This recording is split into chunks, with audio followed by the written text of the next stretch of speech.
વાત દોષ. હવે એની નિરુક્તિ તો શું છે? તત્રવા ગતિ ગંધયો ઇતિ ધાતુવા, એટલે કે વાત કયા વર્ડથી ડિરાઈવ થયો છે? તો કે વા ગતિ ગંધયો.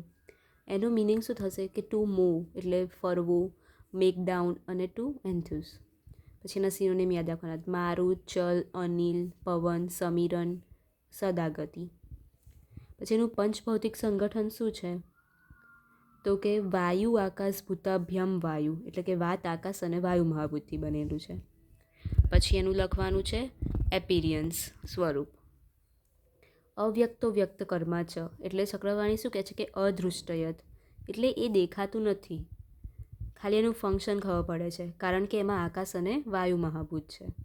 જેમ કે વીજળી.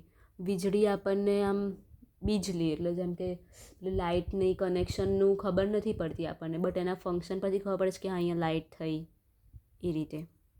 લખવાનું કોમન લોકેશન. તો આ શ્લોક અષ્ટાંગવારો પક્વાશય કટી શક્તિ સૂત્ર અસ્થિ સ્પર્શન ઇન્દ્રિયમ 12મા ચેપ્ટરમાં છે એ વારો. એનો મિનિંગ લખવાનો કે પક્વાશય એટલે લાર્જ ઇન્ટેસ્ટાઇન, કટી એટલે પેલ્વિસ, શક્તિ એટલે થાઈ, ઇયર, બોન્સ અને સ્કિન, આ બધા એના જનરલ સાઇટ થયા, બટ સ્પેસિફિક સાઇટ એનું પક્વાશય છે.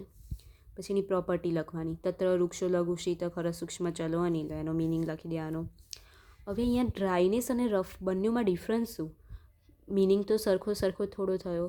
તો ડ્રાયનેસ એ ટચ કર્યા વગર આપણને ખબર પડે, એ એબ્ઝોર્પ્શનનું ફંક્શન કરે.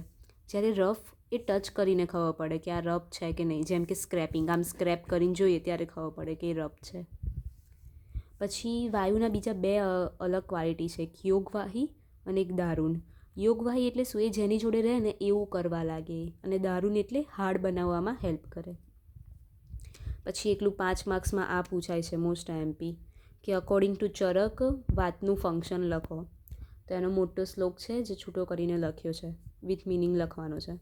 તો પહેલી લીટી છે વાયુસ્તંત્ર યંત્રધર, એટલે વાયુ એવું એક્ટ કરે છે કે જે લિવિંગ બોડી અને એની મિકેનિઝમનું એક કી છે, મેઇન કી છે. પછી પ્રાણ ઉદાન સમાન વ્યાન અપાન આત્મા, એટલે કે વાયુના 5 ટાઈપ છે, પ્રાણ ઉદાન સમાન વાયુ વ્યાન અપાન.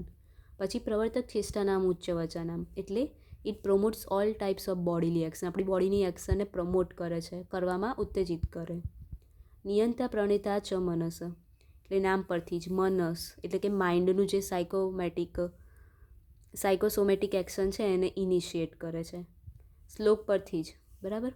સર્વ ઇન્દ્રિયાનામ ઉદ્યોજક, એટલે ઇન્દ્રિયોને ઉત્તેજિત કરે, કંટ્રોલ કરે ને એક્ટિવેટ કરે. પછી ઇન્દ્રિય અર્થાનામ અભિબોધ, એટલે કે જે ઇન્દ્રિયની સાથે સાથે ઇન્દ્રિય અર્થને બી કોઓર્ડિનેટ કરે. પછી સર્વ શરીર ધાતુ વ્યુકર, સેન્ટેન્સ પરથી જ એનો મિનિંગ લખવાનો છે કે ધાતુ અને શરીરને સરખી રાખે છે, કોમ્પેક્ટનેસ આપે છે. પછી સંધાન કર શરીર હશે, સંધાન એટલે કોમ્પેક્ટનેસ અને શરીર એટલે ઓલ બોડીને, તો કે it maintains body compactness and bind different parts of the body, bind કરી રાખે બોડી પાર્ટ્સને.